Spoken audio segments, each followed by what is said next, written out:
kaedah ulama ahli tasawuf sudah menetapkan. Saya terpaksa menjelaskan perkara ini berkali-kali kerana masalah ini berlaku di merata-rata tempat.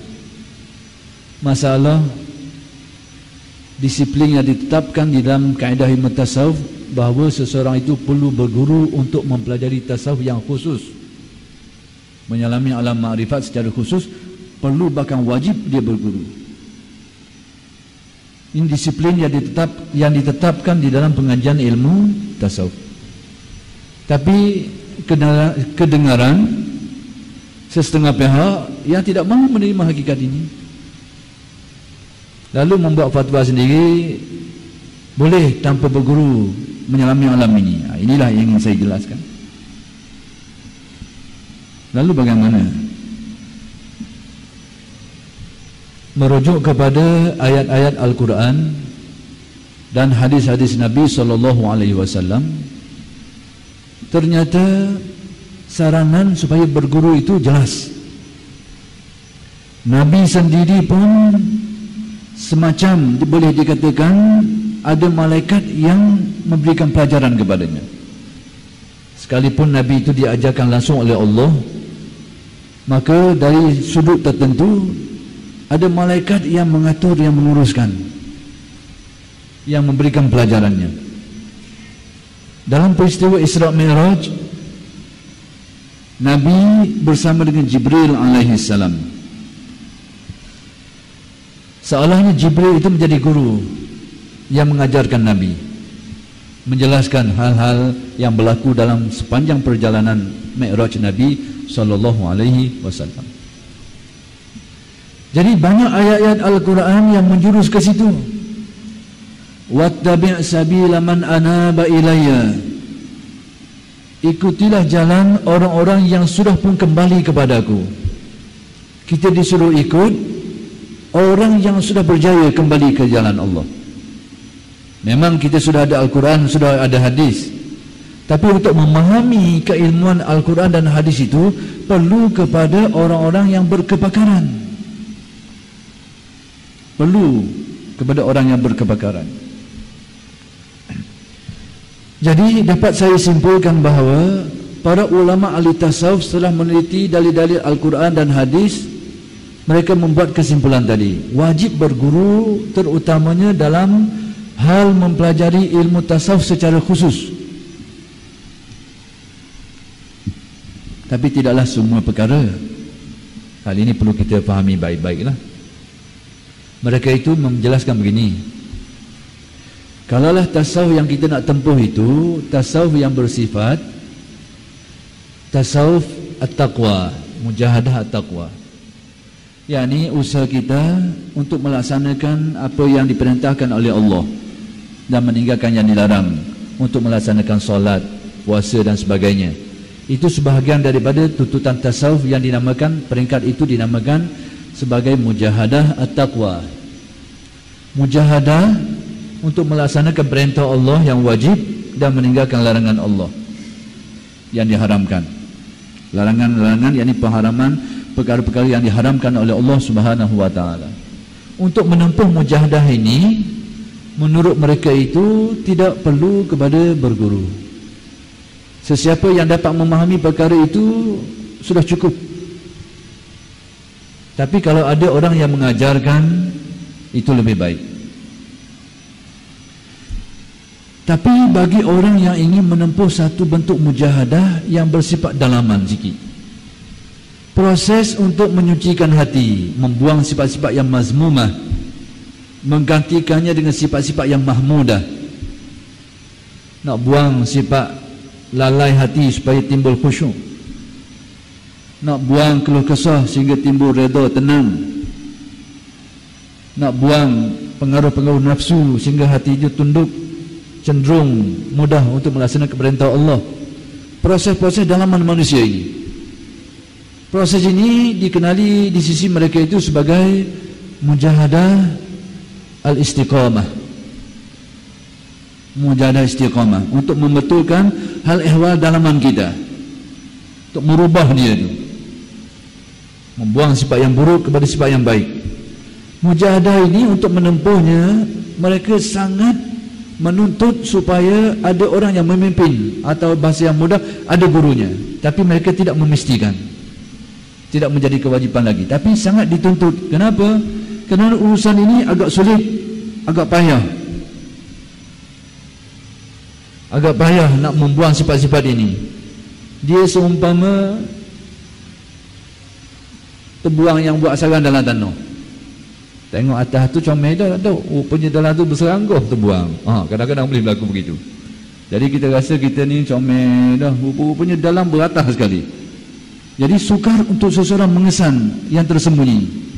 Maka sebab itu ahli tasawuf sangat menganjurkan supaya ada syekh yang memantau perkara ini, tapi bukan menjadi satu kewajipan. Itulah yang dinamakan mujahadah istiqamah. Tapi kalau ada, sangat baik. Adapun mujahadah yang ketiga, usaha untuk mencapai maqam ihsan, membuka hijab-hijab hati sehingga mencapai hakikat iman. Mujahadah ini diistilahkan oleh mereka itu sebagai mujahadah al-kashfi. Mujahadah membuka hijab-hijab hati sehingga mencapai hakikat ihsan, terbuka rahsia musyahadah, tercapai hakikat iman. Bagi orang yang ingin menempuh mujahadah ini, diperwajibkan, dipersyaratkan semestinya ada guru. Jadi di sinilah kita boleh faham. Jadi tasawuf itu ada banyak tingkatannya. Kalau untuk melaksanakan perintah Allah, meninggalkan yang dilarang, itu bukanlah menjadi kewajipan berguru. Demikian juga untuk baiki sifat-sifat dalaman itu. Tapi kalau ada, sangat baik. Tapi bagi orang yang ingin menyelami hal-hal yang lebih dalam dari itu, wajib dia berguru. Tapi menempuh mujahadah yang ketiga itu bukanlah menjadi kewajipan. Dia adalah satu kesempurnaan, bukan menjadi kewajipan. Yang wajib mujahadah takwa pertama tadi itu. Lepas tu dituntut pula mujahadah istiqamah. Bahkan ada kalanya menjadi wajib, seperti kita nak buang sifat buruk kita, hasad dengki kita, supaya kita hilang sifat itu. Itu sebahagian daripada mujahadah istiqamah, menjadi kewajipan. Jadi tengok, tasawuf yang mana yang kita tempuh, yang menjadi kewajipan berguru tasawuf pada maqam mujahadah al-kashfi tadi. Maka sesiapa yang menempuh maqam mujahadah ini tanpa guru, inilah yang selalu membawa penyelewengan, membawa kepada kesesatan. Al-Imam At-Tusi di dalam karyanya Al-Lumah menceritakan kisah yang terjadi pada seorang tuan guru, namanya Syekh Abdul Wahid bin Zaid. Nak cerita macam mana orang yang cuba masuk ke alam itu tanpa pimpinan selalu diperdaya. Berguru pun belum pasti, belum jamin, tapi mudah-mudahan selamat, mudah-mudahan. Ibarat kita kan nak jemurang sungai agak ada perahu, mudah-mudahan selamat. Tak ada perahu berat nanam. Kalau ada perahu, macam-macam dalam tu ada, buaya pun ada, ikan piranha pun ada, macam-macam. Jadi terjadi pengalaman lama ni, terjadi pada Tuan Syekh Abdul Wahid bin Zaid ni. Siapa beliau ini? Penerus, salah seorang penerus keilmuan Al-Imam Hasan Al-Basri ni, Syekh Abdul Wahid bin Zaid ni. Dia melatih muridnya dengan mujahadah yang agak berat, sehingga menjadikan sekelompok murid-muridnya itu tak tahan, akhir sekali lari buat kumpulan sendiri, reka sendiri. Masalah reka sendiri ni. Satu hari dipertemukan Allah antara guru ini dengan bekas murid-murid ini. Pandai reka ilmu sendiri ni, buat ni mujahadah pasien sendiri ni, ikut faham, ikut akal sendiri ni. Jadi bertemulah dua orang ini. Maka si yang murid ini bercerita dengan begitu bangga sekali. Kami ini sudah tinggi maqam, mencapai maqam tinggi, boleh masuk syurga katanya. Gaya cakap pun tak sedap dah. Maqam tinggi lah ni. Sebab itu tasawuf ini ilmu tawadhu, ilmu rahsia. Kalau ada orang mengaku tasawuf, cakap sebut mudah, maka sebut tinggi, kena nilai 10 kali. Nak mudah menyalah, orang tu sebut tak betul, ni saja betul belaka, kena nilai 20 kali macam ni. Kena nilai. Kerana tasawuf itu membawa kita merasa fakir diri, miskin diri, hina diri, tak ada apa satu. Bahkan kita akan merasakan orang lain semuanya lebih baik dari kita. Itu tasawuf nak bawa kita ke situ. Jadi bila si murid ini cerita dengan sedap ni, masuk syurga makam tinggi lagi ni, Syekh ni nak tengok lah, nak rasa kat sekali. Boleh tak aku nak masuk atas syurga mu masuk tu? Bahasa mudah gitulah. Tak apa, dengan yakin dia. Bawalah Tuan Syekh ni pergi ke satu tempat. Tapi bila sampai menjelang senja, keadaan berubah. Rupanya jadi sungguh rupanya. Keadaan sudah berubah. Keadaan padang pasir itu tiba-tiba bertukar menjadi satu ehwan yang sangat cantik, indah. Seolahnya macam syurga lah. Hal ini ternyata dialami oleh Syekh Abdul Wahid ini. Perubahan keadaan tadi, berubah keadaan comel, benda yang tidak terbayang, yang disangkakan oleh para murid tadi sebagai syurga. Jadi dia asyik dengan benda tu, galik dan rasa sedap hati. Lepas tu cakap tak sebuah mudah tu, makam tinggi ni, makam tinggi sungguh gitu tu. Tengok, lalu apa kesudahan ceritanya? Jadi Allah Ta'ala menjaga hamba-hambanya yang soleh. Wa huwa yatawalla salihin. Allah Ta'ala menjaga hambanya yang bagaimana, yang dijaga oleh Allah, yang soleh, hatinya penuh makrifat, penuh tawaduk hatinya, penuh makrifat hatinya, dijaga oleh Allah. Wa huwa yatawalla salihin. Terasa nak tengok bahagian bawah. Tengok apa benda. Sebab dalam pengalaman itu, mari orang-orang yang berjubah hijau ni bawa makanan minuman sedap-sedap ni, galik orang ni makan. Syekh ni tiba-tiba terasa nak tengok bahagian bawah. Nampak rupa-rupanya kelihatan kaki-kaki binatang. Pelik ni. Syekh itu sedar bahawa kumpulan kelompok murid-murid ini, bekas murid-murid ini yang menyangka masuk syurga ni, berada di maqam yang tinggi, alam yang tinggi ini, sedang terpedaya. Apa yang terjadi keesokan harinya? Mereka ini bergelimang di dalam najis-najis binatang. Rupanya duduk di kandang binatang, najis-najis saja, yang mereka sangkakan duduk dalam syurga, diperdaya oleh nafsu dan syaitan. Na'udzubillahi min zalik.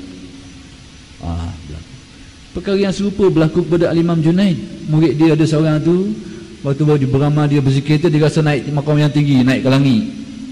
Dia rasa syok, asyik. Mula pandang rendah orang, dia seorang betul belaka. Jadi gitu.